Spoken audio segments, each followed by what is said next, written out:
A girl named Crosita always thought it would be fun if everyone in her world fell in love with her at first sight. And then one day, when she was at a ball, she happened to be passing by and dropped her napkin when a man who was standing nearby noticed it and immediately picked it up. He turned to the girl and said that she had dropped it. But as soon as Crosita turned around and looked at him, he immediately froze. As soon as the girl looked at him with her beautiful gaze, the man was directly at a loss for words. He said in a trembling voice that she had dropped the handkerchief and held it out to her. But the girl arrogantly replied that he could just throw it away. Crosita also said she no longer needed the item, then turned around and started walking away. The boy, hearing these words, was confused. He wanted to follow her and held out his handkerchief again. However, he didn't have time to do anything, because the men who were standing nearby immediately ran up and said that they needed the handkerchief. One of them even said he would take care of him, so he asked him to give it to them. The men who were present in the audience directly started pouncing on the poor fellow. They said they needed that handkerchief. However, he didn't want to give it to them, and even started sniffing it greedily himself, enjoying the girl's scent that remained on the fabric. In fact, Crosetta was very much annoyed by all this, and she thought these men were idiots, for this whole situation was extremely pathetic. This girl is the illegitimate daughter of the Earl of Getton, and a lady known for being able to win the heart of absolutely any man. A lot of water had passed since it first happened. Not long ago she had been the most ordinary clerk. Even worse, the only family member was her father, and that he even distanced himself from her by drinking alcohol to fuel his grief. At work, however, she received no recognition. Everyone thought she was some kind of a misfit and a completely uneducated person. And in her circle of friends, she never felt like she belonged, always feeling superfluous. A girl with this life began to wonder often what it would be like to be the center of attention with everyone looking at you. When everyone loves and appreciates you, she wondered what life was like. She realized that this world was completely different, that it didn't exist, but she still liked just thinking about it. And then one day, as she was passing by some billboard, she saw the title of some story called My Own Romantic Fairy Tale. The girl at the time was very interested in it. In fact, she came across a game of the romance genre, and this game is exactly the reason for everything. There was a dating simulator where the person who wins this game is a noble lady, and their task is to conquer 3 male characters with different personalities. The so-called romantic rose garden, and the first flower in this garden was the promiscuous prince. Also, there was a misanthropic duke, and the very last one was a devoted knight. The main objective of this game was that she had to choose one of the 3 characters and fall in love, thus meeting a happy ending. And so, when the girl returned home, having bought virtual reality glasses, it turned out, in the game, she even watched the trailer of the characters and the world several times before, in order to better navigate. However, their characters looked more absurd each time, and she couldn't understand how these horrible men could be an object of love. Girl, how did the choice of female protagonist come about? The first one was a lovelorn lady. The character in question has 3 older brothers, and she cleverly evades her father and his political marriage by following her plan to capture the heart of her target. The next is a noble saint, the object of admiration of the entire empire. She can command the holy knights, as well as grant them special power with her holy abilities. When the girl studied the list of characters, she faced a hard choice. After all, they were all incredible. She liked absolutely every character. After all, they are beautiful and interesting in their own way. And so, when the girl was thinking about who to choose, she saw another girl who was the so-called wrong daughter of the Duke, and the difficulty of the game was maximum if you choose this character. This girl, despised by her father, she is the only and even illegitimate daughter, is in a marriage of convenience, but the groom does not care for her at all. She also receives terrible treatment from the maids. When the girl approached this character, she noticed one thing, and that is that she has a lot more parameters than everyone else. She hesitated over the choice for a while, but then she realized that this girl looked a lot like her. So it didn't matter to her at all what her difficulty level was. She decided to choose the wrong daughter after all. After that, a new window appeared in front of her, and when she saw it, she was very surprised, because she didn't know that she could even decide the ability stats for her character, but she thought it was a very good elaboration. The girl started thinking about what parameters to make her character, but realized that since it was a romance, she would make the most of her charm. She didn't understand why this character was called the wrong daughter of a duke, but she thought she could make everyone fall in love with her. So she set all the good qualities to maximum. Then a notification suddenly came to her that such settings could lead to a negative gaming experience. But the girl paid no attention to this warning window and began her game, thinking that all the fun was beginning. And so, when soon she opened her eyes, she realized that it had really happened. The girl found herself in a completely different world. As soon as she woke up, she started running from side to side and looking at every detail. It was incredible to her, and it felt as if she had traveled to another universe. Then she remembered that her appearance had to change, so she ran to the mirror. And when she saw her reflection, she cried out that it was just incredible beauty. She still didn't understand how such a beautiful girl could be out of the limelight, being also the daughter of a duke. She began to consider every little detail of her appearance and realized that the graphics were unbelievably good. You couldn't tell the difference from life. The girl didn't know that technology had advanced so much in the meantime. In fact, she even had a feeling as if she herself had become the heroine of this very game. It made her feel a little creepy, because she didn't understand how that was even possible. She didn't know much about science, so she assumed that it was likely that people had already made such advances. But from her reflections, the girl was interrupted by the maid, who entered the room and, turning to the lady, said that her water and clothes were ready. When she heard this, she immediately turned to them with joy, for she wanted to wash herself. But as soon as she got close to them, the maid poured all the water on her face. The girl screamed out of surprise, but she started laughing loudly and said in a playful voice that she was sorry. Her partners also laughed, and one of them said that now Mistress wouldn't have to waste time on water procedures. So it was even good for her. Crocetta wiped her eyes and looked at them, not understanding what was going on. After all, the note about such an attitude to servants was certainly there, but she didn't know if it was even possible to start with this horror like this. The girl coughed and turned to the maids, asking them to wait for the servants. When they heard this, they immediately stopped talking and looked at her in surprise. Crocetta didn't have time to say anything, but she didn't realize what was going on or why they were suddenly looking at her so intently. The maids stood like that for a while longer. After that, they ran up to Mistress and began holding out a towel to her. They apologized in one voice and asked Mistress if she was all right. One of the girls asked if the lady would let her help her wipe herself, and convinced herself for allowing herself to be treated like this by the lady. The girls immediately started wiping her face, and another maid even started washing her body so Mistress wouldn't waste time on it. The maids turned to Crocetta and said that they did not understand how they had not noticed before that she was so beautiful. The girl, when she heard all this, was very much surprised, for as far as she could remember there had been mention of her being the daughter of a duke, but it was still a mystery to her why they suddenly started falling in love with her. But then the girl guessed that it was probably because she had tweaked the settings and set her charm power to maximum. When Crocetta had already changed, she went about the estate. Every person who saw her stopped and kissed her feet just to get another glimpse of them.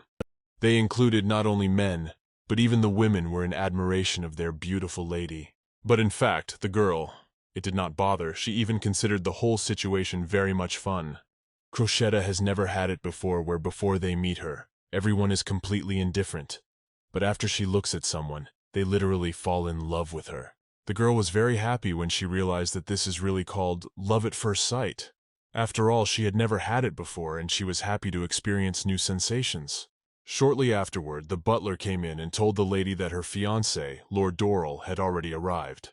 When she heard this, she was very surprised. But then I remembered a condition I read at the beginning, when I was still choosing a character. It said that this character actually has a fiancé who is indifferent to her. But by now, Crocetta doubted whether he would continue to be indifferent to her charms.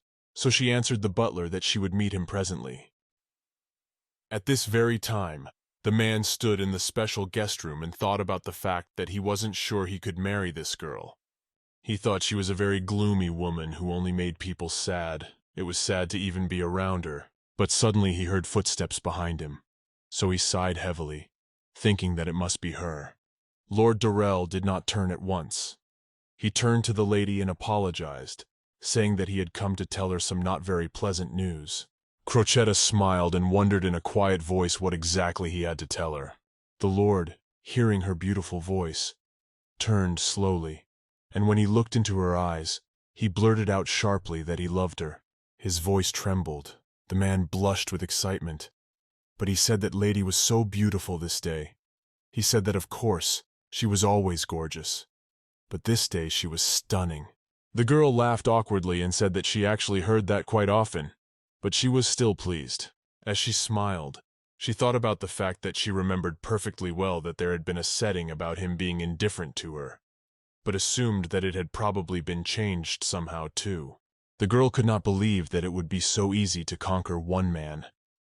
Then she said that she was very tired that day, so she suggested to postpone this meeting for another time. Crocetta did so because she knew very well that she could not marry him. After all, she has other goals in this game, but when the man heard this, he was downright very upset. He was so mesmerized by the girl that he could not even say a single word, for there were so many emotions in him that they could not be conveyed by ordinary words. When evening came, the girl returned to her resting place and immediately went to bed. In fact, the fatigue felt very realistic in this game, despite the fact that she lived all this not in her body. But Crocetta turned on her side and decided to rest, and the next day to begin the continuation. As she closed her eyes, she wondered how she could get out of this game. She lay with her eyes closed for a while and then suddenly felt thirsty. Because she was very tired, she did not immediately get up to get a glass of water. As she lay on the bed with her eyes closed for a while, she suddenly felt someone's presence around her. Crocetta decided to see if someone had accidentally walked into her room. But as soon as she opened her eyes, she saw that all the servants of the house had appeared around her and were looking at her crazily. As soon as the girl saw this, she immediately screamed loudly and began to fight off these people with her legs and arms so that they would not come any closer. The house staff in turn would reach out to her and say in a loving voice that she was finally awake and happy to see her looking at them. Crocetta was terrified, and she didn't understand what was even going on or who these people were or why they were in her bedroom in the middle of the night all of a sudden. Then suddenly, one of the maids crawled to her feet and asked that the girl not misunderstand her. She was afraid the mistress would call for her in the morning, and she would not get there in time. Another maid who was already near her hand said that without looking at the lady, they would gradually become blind. Hands reached straight for the girl, and their voices said that her scent was incredible, and they couldn't resist. The servants also said that even in such a horror, she still looked incredibly beautiful. As the men moved even closer to her, the girl couldn't take it anymore. She started screaming loudly and jumped off her bed, running toward the exit. People immediately started shouting her name and running after her to touch her, but Crocetta did not stop. She kept running and asked them not to come near her. As soon as she ran out the door, she looked to the side and saw a man standing nearby. When she looked more closely, she realized that it was her fiancé, whom she had met during the day. The girl did not understand why he had suddenly come in the middle of the night and was standing at her door. She paused for a moment to examine him more closely, but other servants ran out after her, and the man stabbed one of the butlers in the chest. When other people started running out, he also started killing them, saying she was his woman, and he resented the fact that they dared to enter his lady's bedroom. The servants, who all this time kept running to catch up with the mistress, didn't even pay attention to the fact that they were being killed. They were happy to see the girl looking at them, or even smiling. Crocetta herself watched in horror. Then her fiancé suddenly started screaming and told her colleague that he loved her very much and it was real. As soon as he stopped killing all the servants, the girl immediately stood up and even stepped into the pool of blood a few times. She started running away from the place. Soon, Crocetta found herself already in the huge hall that was next to the hallway. She hadn't stopped running the whole time, and she didn't understand why it had happened like this. The girl's mind was a mess. She didn't understand what to do next and how to stop all this madness. When she ran out into the street, she saw a man running towards her. He turned to the lady and said that he would take her away, pointing somewhere with his hand in the direction. When she saw him, she was wary and didn't realize who this man even was. He in turn came close to her, and seizing her hand, said that it was very surprising that such a madman should have married her. But he also added that he was glad she had not been hurt. Crocetta mumbled something back to him, and looked at the man in surprise, not sure if he was all right, because he wasn't acting like everyone else after all. Some time passed, and soon they were in the woods, continuing to walk away from the estate.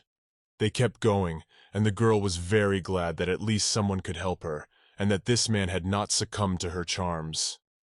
Of course, she was immensely grateful and happy about it, but she still didn't understand where they were going. Soon the man stopped suddenly. The stranger suddenly began to hug the woman hard and said in a quiet voice that this was an incredible happiness. He walked a few steps backward, and the two of them began to fall somewhere into the abyss toward the water. The familiar said that she would be his forever, and confessed his love. Crocetta was shocked by everything that was happening and thought that this was just some kind of madness. Soon the two of them fell from a great height into the water, but by some miracle the girl managed to get ashore. She was alive, though a little tired. She thought she was going to go crazy at this rate. She sat on the shore for a while and realized that this horror even gave her goosebumps. The girl had never encountered such things before and did not understand what was happening and how to act in such situations. Crocetta looked up at the sky and started to shout loudly that she wanted out, but realized it was all useless. No matter what she did, she couldn't get out. Everything was gone, just as it had appeared. The girl was incredibly angry and realized that she was most likely stuck in her body. Somehow she was reborn into this character. Crocetta had no idea how this had even happened, but she now realized that the end this woman would have was now her own. She could no longer contain her emotions, so she cried. When it was already morning, the girl returned home. There she noticed that the knights of the Gettin family had already resolved the whole situation that had happened during the night. All her servants who had been killed were replaced with new ones. The next morning she was summoned by her father, who was determined to have a very serious talk with his daughter. Also being his only relative, he had always despised this girl, and now she was very curious as to what he suddenly wanted to say to her, that he had summoned as much as personally. Count Gattina turned to his daughter and said he was very glad she was all right. He even looked troubled. The man stepped closer to Crocetta and wondered what had happened. He had always thought her appearance was unremarkable, but since yesterday, it was as if they had all gone crazy. He lifted her head up and said that indeed, her appearance had gotten much better, unlike what she had been before. The girl thought at this point that since everything had changed since the previous day, it had something to do with her turning into a heroine. It was hard for her to believe that the maximum percentage charm had even worked on her father. But then, suddenly he turned away and said that he couldn't leave her in such a state. So to avoid such situations, he wants to offer her an alternative. The Duke looked at Crocetta and asked if she was thinking of starting to live in the family tower. When the girl heard that, she was very surprised and asked him if he meant it. He in turn said that if the girl agreed, there would be minimal contact with the servants and he would personally supervise. She would be quiet enough not to cause any problems. The girl was very indignant when she heard this. She could not believe that her own father was going to lock her up. So she screamed and asked how long this was going to go on. The Count slowly turned and walked over to his daughter. Then he embraced her and told her that this would be the case for the rest of her days. He offered to stay with him forever as his daughter. Crocetta rolled her eyes high when she heard these words and thought that this was an abomination. She had somehow driven even her own father insane, though it should not be so. For some time they stood silently embracing. Then the Duke turned to his beautiful daughter and asked her to understand that this was for her own good. After all, he was concerned about her. He also said that he was very foolish all this time, because he didn't see who she really was. He didn't see that he loved her so much. When Crocetta heard these words, she immediately remembered her father, who paid absolutely no attention to her, but only drank. That girl suddenly pulled her father away abruptly and put her head down and said that his words were too unexpected for her, so she needed some time to think about it. She knew perfectly well that it was all fake, so-called love. He didn't really think so. The girl began to run towards the exit, and her father suddenly began to shout and wanted to rush after her, but she managed to close the door in time. Crocetta ran into one of the rooms and was finally able to exhale, because no one was there. The girl didn't really agree to spend her life in some tower as someone's daughter. However, if she continued to be in this place, it might be an option. She didn't know what to do, or if there was any other way out of this situation.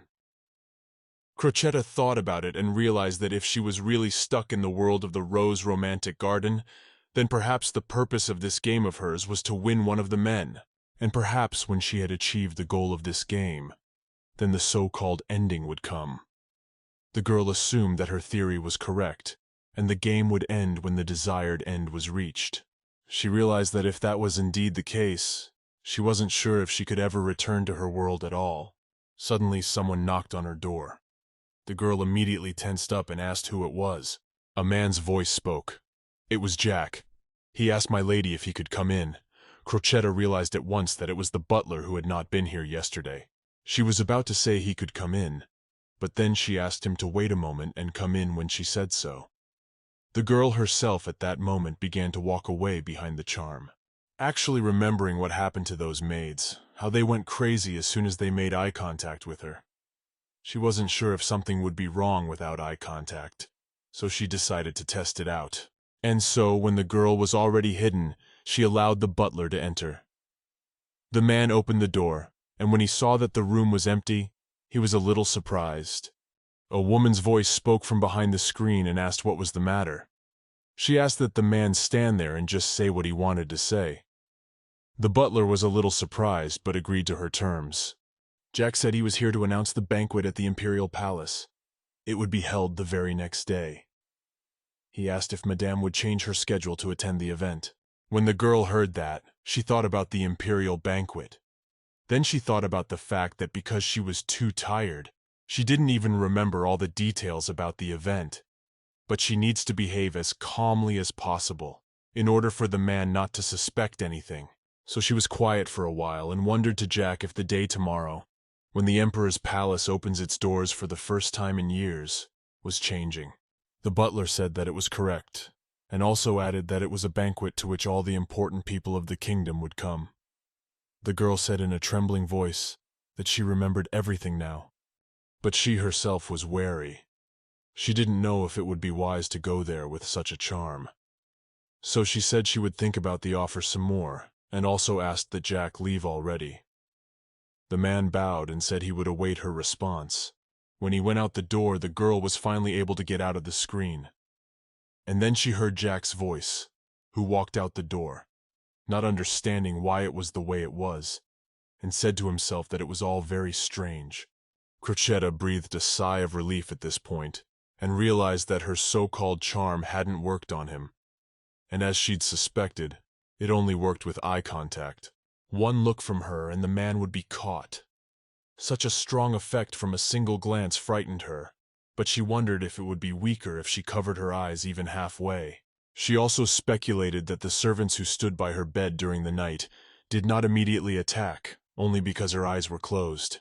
So Crocetta went to the door and locked them, thinking about the fact that now she would have to do that before bed all the time, so that situations like this wouldn't happen again. The girl also thinks that going to a banquet where there are a lot of people is not the best decision, but she might meet one of the male characters there. So she had a very hard choice now. She didn't know what the right thing to do would be. But at that moment her thoughts were interrupted by another knock at the door. She was surprised, not knowing who it was, but she thought it was probably another servant. Then the knocking came again, and a man's voice was heard, addressing Crocetta. She recognized it at once. It belonged to the Duke of Gettoni. This, however, alarmed her. She did not understand why he had come to her daughter's room at this hour. The man knocked again and asked if he could come inside. The girl continued to remain silent. She was actually very frightened, for she did not know the man's intentions. And the Duke of Gettoni, for his part, knocked hard and told the girl that it was her father. But when there was no answer, he began pulling hard on the handles of the door to try to open it. He did this for quite a while, but soon gave up when he realized there would be no answer. He stood for a while longer, and then with a heavy sigh, said that she must be asleep. When Crocetta heard him leave, she collapsed to the ground. She was very surprised and didn't understand how it was possible. The girl realized that hiding in such a case was not the best option. She needed in any possible way to stop living in this house next to her father, who could not understand what could do. And even if the banquet is too risky for her, the girl still needs to go there. Nothing will change if she hides at home all the time, so she will start her conquest of the protagonists with this event. The banquet, as promised, took place the next day, closer to evening. The guests had already begun to converge on the same estate and were discussing the latest news. One of the ladies said that apparently one very unaccustomed person was coming to this banquet. When her friend heard this, she was very surprised, if she couldn't believe that it could really happen. But then suddenly the voice of the butler was heard, announcing to the people that the young lady Gathena had arrived. The girls, when they heard this, were very surprised and immediately started looking in the direction of the lady who had entered. They called her a stalker and judged her for acting like that. The girls assumed that she had come to this event just to eat. One of the guests wondered if she was not ashamed at all, for this girl is only a decoration against the wall in entertainment. They have a very strange way of looking at her. Crocetta kept walking straight ahead and kept hearing these conversations of people judging her. One of the ladies asked, "Is it totally hard for her to fit in with people?" Another suggested that she was just crazy from living a hard life.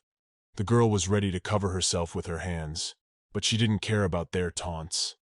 In fact, she tried not to meet anyone's gaze, to avoid the disaster that had recently occurred. Before long, she finally moved as far away as possible and was relieved to finally exhale. Even though she had come to the banquet, but she didn't know how she could still find the main character. The girl watched the description of the characters perfectly. One of them was sure to show up at such a big and festive banquet, so all she had to do was wait for him. When she looked to the side, she realized that if she followed the girls fidgeting in that place, she could see a tall man standing near them. Crocetta, seeing his blonde hair, immediately realized that it was indeed him. This man was Crown Prince Ethan Vegan Lordinch. She hadn't noticed when she was considering all these girls the first time, but now that she looked more closely, she realized he was absurdly handsome to the point of absurdity. This man was the only legitimate heir to the empire, and his looks and luck were straight from God. Therefore, the girl assumed that he was most likely a monarch who was heaven sent. This man could safely feel the love of all the women of the empire. He was exactly the kind of man who was said to be too content with life. Crocetta took a closer look and noticed that he looked very happy in the crowd of these girls, and realized that if it went on like this all evening, she didn't know how she could approach him. But at that moment, several ladies approached her from behind. One of them called out to the girl and said that it had been a long time, and asked if she was still lonely being alone. Crocetta immediately became anxious. She knew she shouldn't be looking at them, so she looked away and said hello to the stranger. The girl wasn't entirely sure if she knew this girl and wasn't sure what to make of her at all. The ladies in turn started to come closer to her, so she had to close her eyes completely. The one who said hello to the girl first and asked if she knew that no one had even expected her to show up at such an event. Another girl touched her dress and wondered if it was a new one. Also asked where she ordered it. The girl laughed loudly and said she would get one for the maid. It would look very appropriate on her. But Crocetta kept closing her eyes and answered nothing to their name-calling. Then the house went around to her side and lifted her head up, saying that she was actually talking to her, so she asked that the girl look her in the eye. As soon as she saw the beautiful glow of the girl's eyes, she immediately fell silent, and everyone else was also mesmerized as they stared at her. Crocetta, smiling, wondered what they had asked really, where she had ordered the dress. The girl said that she just wanted to say that she needed a dress like hers. Her friend agreed and said they should look for it together. They were already under Crocetta's spell. Then suddenly one of them said she would make a dress for her, but the other shouted louder and said she could pick out much better clothes. Crocetta, for her part, became distraught. She realized that she had made a mistake again and didn't know what to do. She decided that she could call the guards, but at that moment she met her eyes with a man standing nearby. He immediately ran up to the girl and, hugging her, shouted out, saying that he loved her very much. When the guests saw this, they were very surprised. They did not understand what had happened to this guy and why he was behaving like this. Crocetta, in turn, shoved him aside and told him to go away and stay out of her way. And just as the girl was about to leave, she was suddenly kissed by another lady, asking her to look at her instead of this idiot. But at that moment, another girl also ran up to her from behind and said she would be next. They all wanted to kiss her. At that moment, however, a man's voice was heard. He suddenly grabbed Crocetta's arm and pushed her aside, telling her to stop. The man leaned her against him, and placing his hands on her shoulders, wondered what was even going on in this banquet hall. The girls who had been standing nearby all this time immediately curtsied and greeted His Highness, the Crown Prince. Crocetta was actually very sore throat and dizzy because of all the events going on, but when she heard about the prince she was very surprised. The girl guessed that most likely someone like him could only help her. The prince turned to the other ladies and, pointing to the girl he had rescued from those ladies, said that she looked rather confused. He also added that she should take a break outside the banquet hall and asked if they could step back to give her space. They soon left the room so that Crocetta could get some fresh air. The prince explained that he had taken her out of there because she didn't look well, but when he saw her confused face, he wondered if he shouldn't have. The girl who could barely keep up with him said that not at all. She was incredibly grateful for the help he had shown, and she sighed heavily and realized that this was just horrible. If it hadn't been for the Crown Prince, things could have turned out much worse. But she quickly pushed those thoughts away. She realized that that wasn't what was important now, because she had trusted the stranger so easily, and that could be very dangerous. She knows that Crown Prince Etten may even be a libertine. It also frightened her that even people who hated her before fell in love immediately, and now she's alone with a man like him, a man who always has many women around him. She wasn't sure he wouldn't pounce on her like a madman, like the man she'd gone into the woods with then from the estate. Crocetta thought about running, but then thought about it and realized that the opposite would be her opportunity. Perhaps that way she could end the game with just one action. It was because as soon as the Crown Prince looked into her eyes, he would fall in love with her immediately. At that moment, the man stopped and turned slowly toward the girl, meeting her gaze. He stared intently into her eyes for a while, and then suddenly smiled and didn't say a word. They stood like that and just looked at each other. Then he took her hand and, turning to the lady, asked if she would think him rude if he asked her to the first dance. Crocetta, when she heard this, was immediately very nervous. He in turn kissed her hand, and the girl said in a trembling voice that she could not dance, so she was not sure he would be comfortable. In fact, she had just recently worked in an office, and now she had to dance. The girl realized that she could not switch so quickly, so she had to think of something, because her refusal was too suspicious. But the Crown Prince suddenly tilted her to the side and asked how about she just rely on him, and she wouldn't have to make any special effort. The girl, when she heard this, immediately became anxious. She did not know what this phrase meant, so she relied on him. But still he wanted to dance, so he took her. The girl kept stepping on his feet with her shoes during the dance. The music played even louder, and Ethan laughed and said that since it was just them in this place, he had to say she was even doing fine. When she heard this, she was very surprised and didn't understand what was even going on, for he was somehow too suspicious. Crocetta assumed that her charms were probably able to work on him as well, but she also noticed that his behavior was completely different from all the other people who had been under her spell. When she looks at him, she can't even figure out what he's even thinking, but the man doesn't look like he's not interested in her at all, so she assumed that maybe he was one of those male protagonists. For even with his charm at maximum power, it did not react to him so strongly. They continued to dance, and the girl suddenly met his gaze again. Crocetta felt uncomfortable because of this, so she immediately took it away because it made her a little tense. She can't make eye contact, so she needs to find some other point so she won't get dizzy while dancing. Then suddenly Ethan stopped and started to cover his chest with his hands, saying that she was apparently interested in his muscles. But he suddenly lowered his gaze and said that it even made him feel a little awkward. The girl, when she heard those words, was very surprised. She did not expect him to think that she was suddenly interested in his breasts, so she immediately began to scream, saying that it was absolutely not so. His face stopped being so serious, however, and he smiled lightly and winked at the girl but said nothing. Crocetta immediately guessed that it was just a joke, and he didn't mean those words. He bowed a little and said that even though she had doubts, he had brought her to this place without any malicious intent. All in all, he couldn't pass by a person in trouble. So he decided to help her a little and not leave her in such an awkward situation. The girl had been looking him straight in the eyes the whole time and listening intently to his every word. She was surprised that her powers worked somehow differently, but he was still kind enough to her. Then suddenly, the man turned somewhere to the side and said the song was over, and he hadn't even been able to hear her name yet. So Ethan reached out to her to recognize it. But as soon as the man opened his eyes, he saw the girl immediately run off in the direction of the exit and leave him alone without saying anything.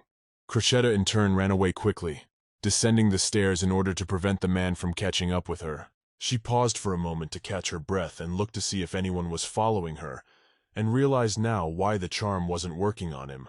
The girl thought about how getting through the game wasn't going to be as easy as she had hoped. The look she'd seen during the dance wasn't because he was in love with her at all, but he was just studying her. She sighed heavily and thought she should worry about that a little later. She decided to put off winning the prince for later, and for the moment, she needed to think about how to get through the crowd of people below. She decided that she would worry about the problem with the prince after she met everyone else. The girl quickly hid behind a pillar so no one would see her, and she wouldn't hurt herself even more, but she was curious as to what the event was all about. Then suddenly she heard a man's voice addressing His Excellency and saying that since he was already at the ball, he should meet the ladies. The man, who had his back turned to Crocetta, lit a cigar and said she could stay out of his way, and wondered if it wasn't enough for them to drag him to this ridiculous event. This stranger was Duke Arnold Basenberg, and he looked angrily at his aide, wondering if perhaps his master's orders were now no more than a dog's bark to him. The girl took a closer look at him, and realized that from his large build and intimidating aura, she could guess that he was one of the main characters of this game. He was actually the owner of the Basenberg estate, the richest in the empire. Arnold is a misanthrope who loves money more than anything else. She hadn't really thought that with his temperament, he might show up to an event like this, since he usually wasn't interested in such things at all. Then his assistant spoke again, and said it would be very rude to his side not to show up at the banquet at all. But at that moment, another man spoke up and said that actually the Basenberg family had long needed a worthy heir. The first mate turned to His Excellency and said that if he didn't like the ladies, there might be some ridiculous rumors about his orientation. But the man who was standing next to him asked Lord Lisle to stop already. But the man insisted and said that the reason he was still not engaged was because he had no interest in women's bodies, and perhaps it was because he was only interested in men's bodies. When Arnold heard this, he stopped even smoking. He looked angrily at the Lord, and was silent for a while. After that, the man immediately lunged at him and grabbed him so hard by the throat that it even became difficult for him to breathe. Crocetta, when she saw this, was very surprised, but did not dare to come out from behind her hiding place, for it might not end well. Arnold, for his part, brought him closer and closer to the edge of the balcony, and said that in a way he supposed Lord was right after all. Lane couldn't say a single word because of the man squeezing his throat, but then, hoarse, he asked the man to forgive him, because this was the second floor and it could end badly. But the Duke, for his part, said, stretching out every word, that it was one of his such ways of being close to men. At that moment he threw him over the balcony and let go his arm, so that he began to fall downward. The Lord immediately shouted loudly with fright and surprise, and the other aide who was standing next to him on the balcony looked at His Excellency in surprise and asked what he was even doing. Arnold said quietly that he would end this discussion with his presence at the banquet. He would handle his marriage on his own from beginning to end. His assistant was still incredibly surprised by what was happening, and so he didn't say a word to the gentleman. Crocetta, for her part, turned around and started to walk away, because he really could be a real misogynist. The girl was seized with panic, and she could not understand why all the main characters of the games are exactly like that. With them it is even scary to talk, let alone to make any relationship. She was in a kind of vicious circle, for she had the prince on her left, the Duke on her right, and her father behind her. She had no choice but to do something about it. Crocetta realized that there was no way she could miss such a great opportunity. If she did, she didn't know when she would meet him again. And there's also the possibility that he might soften if he falls in love with someone. It was the basic principle on which all romance was built. At the very least, she had to hope so because she had no other choice. At that time, Arnold came down from the second floor and walked out to the garden that was next to the manor. He stopped at the fountain and sighed heavily, but at that moment, he suddenly heard someone's footsteps behind him. The man turned sharply in that direction and asked, "Have they come for me?" He wanted to scold his assistants, saying that he had already told them that many times. However, when he turned around, he immediately fell silent. A girl appeared in front of him, apologizing for getting there so unexpectedly and scaring him. Crocetta apologized again and introduced herself so he knew who he was even talking to. He didn't answer anything but just stared at her coldly for a while. The girl was getting nervous. She didn't understand why he was silent. Crocetta could not believe that Arnold was silent because he simply had nothing to say. She started to look at him carefully, but then she realized that even on a misanthrope, her charms didn't work at all. Arnold then shifted his gaze back to the girl and only sighed heavily, and made a look on his face as if she was the most unpalatable food ever. Crocetta couldn't understand what was going on, for even with the charm at its maximum, there is no effect on these men, even though she has direct eye contact. But she wasn't going to let it go that easily, so she turned to his lordship again. The girl came closer to him and said in a sweet voice that he looked even more handsome up close. She took his hand and told him that she was very impressed. She took his hand and said that she was very impressed with him, and also that she was very impressed with him. Arnold was very surprised at this behavior of the girl. He just stood there for a while, and then he pulled his hand out and said that it was absurd. Crocetta became nervous about being too pushy, but then asked that he wait. She grabbed his face in her hands and pulled him closer to her, then asked that he look her directly in the eyes. She hoped, after all, that with direct eye contact, the power of the charm would work. They looked at each other for a while, and afterward the girl asked if he felt anything when he looked at her. She even opened her eyes a little more to make sure it was working, but Arnold only stared at her in surprise. The enchantment seemed to start to work, but stopped quickly. Soon he yanked her away and told her she was just some crazy woman, not realizing what she was even doing. Because he shoved her off too hard, the girl fell straight into the fountain, getting herself all wet. When Arnold saw this, he even felt a little ashamed because of what he had done to her. But still, he was also angry because she was pushing him so hard.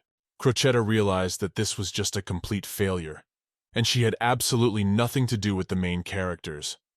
The man was silent for a while, then sighed heavily and started to walk away. He turned to the girl and told her that if she had decided to walk past it, she would have, and she didn't have to go near him at all, so she wouldn't have fallen into that fountain, that's for sure. The girl said nothing, but sat staring at him, thinking about her own thoughts. Arnold stepped back and turned around for a moment to see if she was all right, for he had thrown her back hard enough. Crocetta realized at that moment that she had made a very bad first impression, and it was a complete failure. She had pushed too hard for lack of patience of her own. Then she slowly began to rise out of the water and thought about how things hadn't turned out the way she had envisioned. She had wanted the charm to be enough for any character, but it had gone wrong. The girl realized that her charms didn't even work on male characters, and even if it did, it wouldn't be any better, because the two people she'd already met were strange enough. Both Arnold and Ethan were suspicious and even unpleasant young men. She sighed heavily, but then remembered that there was still one more character left. So her hope wasn't dead yet. But at that moment the girl suddenly heard footsteps behind her. She turned around sharply, hoping that it was Arnold who had returned. Well, as soon as she turned around, she saw 3 young men who said they had heard a noise, and that's why they had come to check it out. One of them asked if she was all right, and if she needed someone to call for help. But as soon as they saw her beautiful look, they immediately became silent, and coming closer and closer, said that they themselves could help her. One of them smiled and picked her up, asking if she wanted to show herself to the other nobles in her condition. Then they asked if the lady was expecting someone, since she was standing here all alone. Crocetta realized that her spell had already begun to work and she was very frightened. Then she asked the man who had told her that she was waiting for someone and why he had grabbed her wrist. But the guy insisted and said that she had told them she was expecting someone. The girl was horrified and asked him what he was talking about, but when she came out, she didn't understand anything. She was getting more and more stressed, so she started to scream and ask them all to let her go, because she was getting more and more scared. At this point, she closed her eyes and tried to shove away from this man who kept coming towards her. But then, suddenly, something she didn't expect happened. Another stranger appeared and put his sword up to the guy's face and told him to stop already. Crocetta immediately opened her eyes to see what had happened and was very surprised to see the stranger, for she knew him well. Her savior this time turned out to be the commander of the Holy Knights, Roger Dartlet, and he put his sword away, saying that it was the lady against his touch, so he asks that he calm down already. Crocetta looked at him with a surprised look and couldn't believe that he was her last hope, because he was the third main character. The man continued to stand beside the girl and hold her hands, and he in turn pointed his sword at all three of them to finally stop doing it already. One of the boys became very alarmed and looked at Roger and laughed. Then he wondered if he would let go of his sword. He also said that they were not doing anything wrong, but were only helping the lady. He moved closer and put his arm around her shoulder and said, her eyes full of fear when she first saw them. His palm went lower and lower to her breast, and Crocetta was beginning to tense up. She didn't know what he was going to do, or why he was putting his hands down there. But in a split second there was a loud scream, and the girl had already stopped feeling his hand on her shoulder.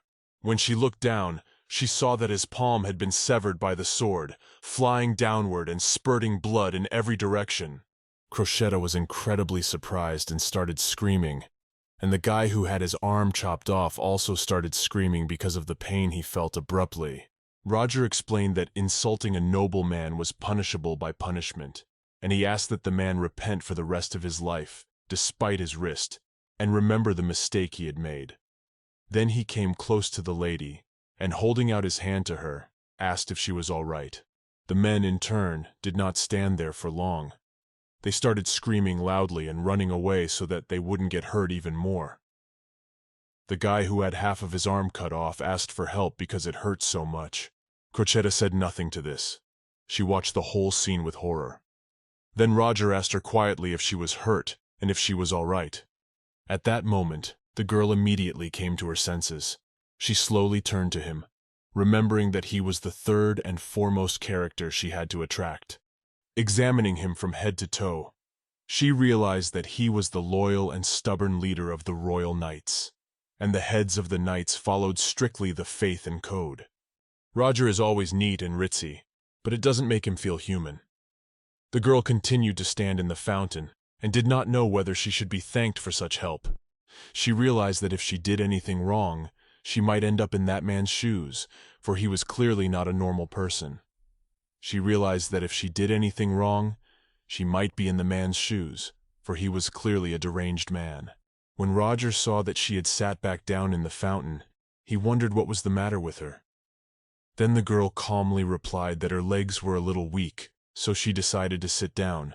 The man stepped closer to her and asked if she would allow him to help her, but he'd have to touch her. Crocetta was surprised at this respect, but allowed it. He immediately reached over and retrieved her body from the fountain, placing it in his arms, then apologized for that. The girl was incredibly surprised that he picked her up and lifted her with such ease, as if she were some kind of feather pillow. But the man had a completely serious expression on his face, and they went off somewhere to the side. Crocetta realized that even though he looked like this, but he really was the head of the knights. Soon they moved aside and the man sat her down on a bench. The girl asked if she could take a little break in this place. Roger said that of course she could do that, and then bowed and said that in that case he would be on his way. When she heard this, she was very surprised and asked him to wait, because her clothes were wet and she was very cold. Then she asked him if he could stay close to her and warm her with his body. Crocetta smiled playfully and flirtatiously to get his attention, especially thinking it was a good time for physical contact.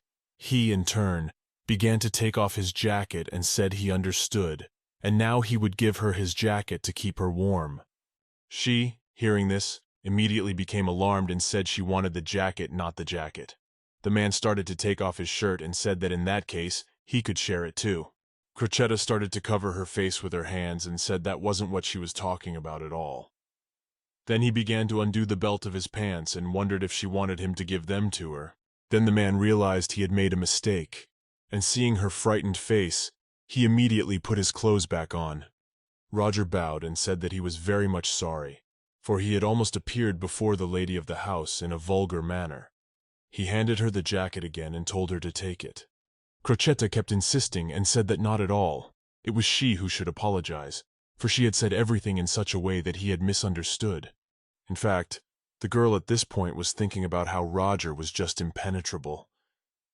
He's hard on her in that direction, she thought, but apparently he's not crazy about her either.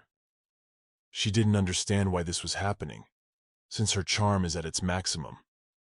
She doesn't work for the main characters at all. Crocetta accepted his jacket and said it was very rude of her. He had helped her, and she had not even introduced herself to him. Then she said her name and asked him what his name was.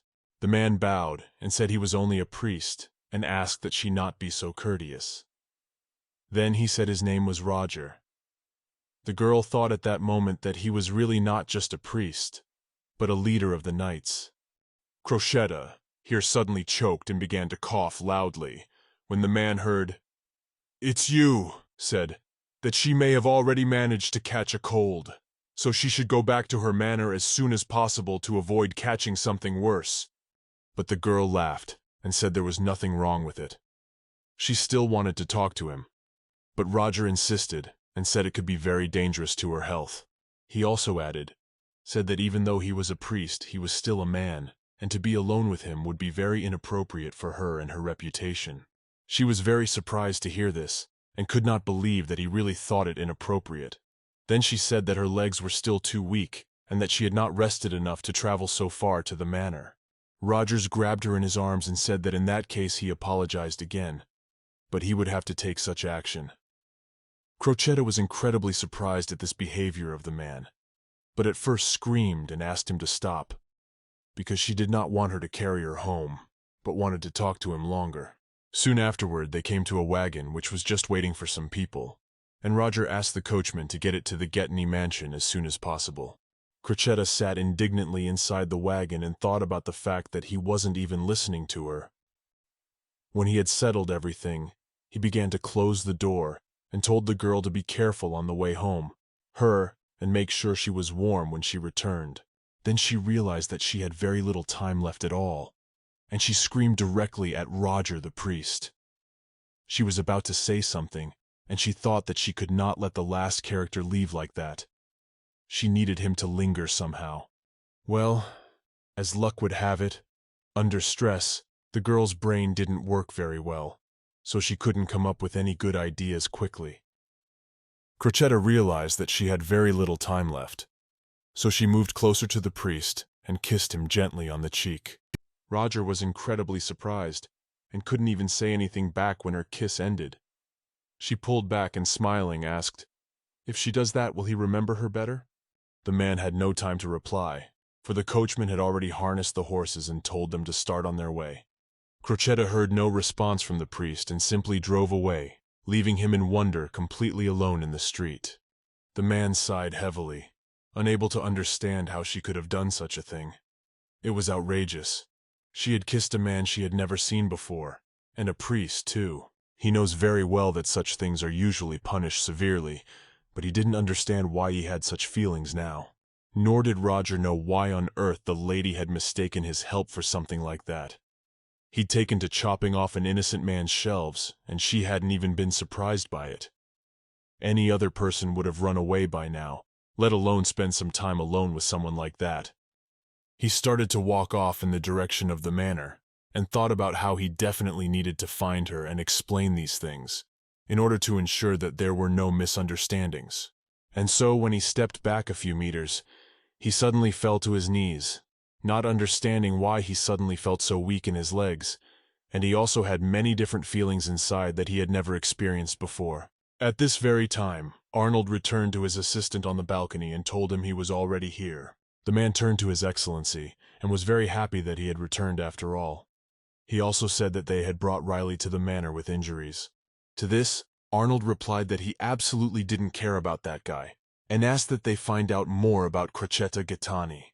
When his assistant heard this request, he was very surprised and asked who this person was in general. Arnold explained that it was a woman he had just met, and he thought she had poisoned him. When the man heard this, he immediately became worried and wondered if he had really been poisoned.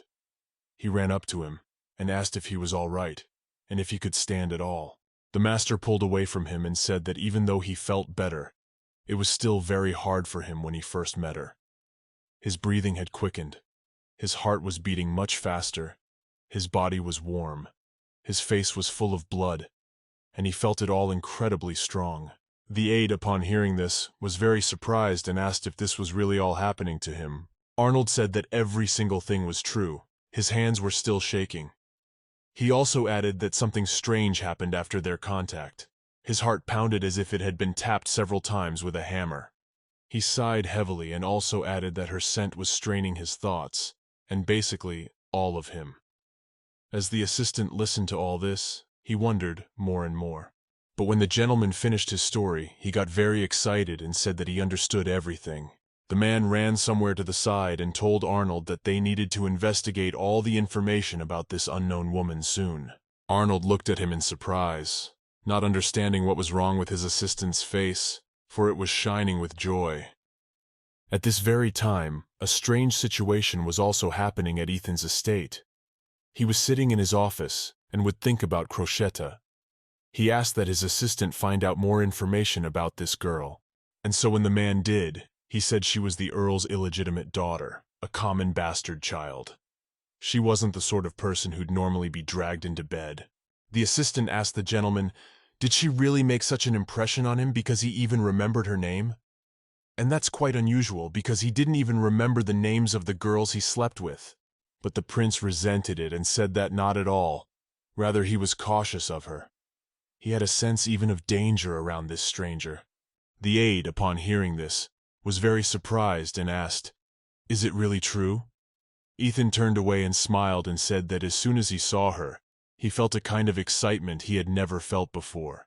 Hearing this, the aide hesitated and then said it was admirable, for he was a truly energetic man.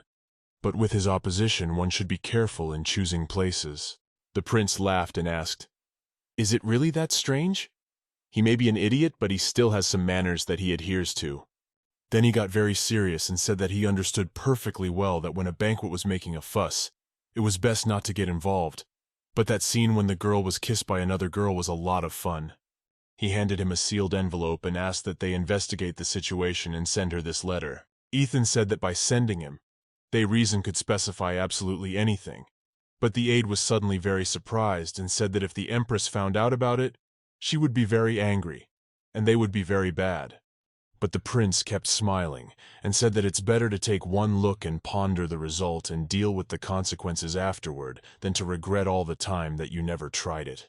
At this very time, Crocetta was driving herself back to the manor and thinking about all she had done this day was fail. She tried to get a grip on the characters, but in the end, she failed. The girl tried so hard that she didn't get any results. It also became clear to her that her abilities didn't work on these heroes. But at least she met all her so-called targets and got to know them. But still, she was very concerned about that goal, that she needed to somehow get them to fall in love with her. She knew it would be very difficult, and she wasn't sure if she could make it happen at all. With such thoughts, she still returned home. And the next morning, when the girl woke up, she was very surprised. The next morning when she woke up, she was very surprised. Crocetta was horrified and didn't understand where so many flowers were coming from. When she got out of bed, she saw that they were not only in the room, but also in the hallway. But then her father came into her room and said that he was very glad she was awake. When she saw him, she was immediately alarmed, for she remembered what his reaction had been at night. However, the man had a whole tray of various letters in his hand, and said that everything was as it should be. Everyone who flagged her down at the banquet sent flowers. He explained that this was perfectly normal in mansions, so she shouldn't be too surprised. But Crocetta was horrified at these words alone. He began to list the various names from those from whom the letter and flowers had come. He said that the gifts came even from great aristocrats. When the girl heard the names of the main characters, she was very surprised. She couldn't believe that even they had sent her an invitation. All three of them want to see her for some reason. She didn't understand why it had happened like this, because during the banquet they had acted as if they weren't interested in her at all.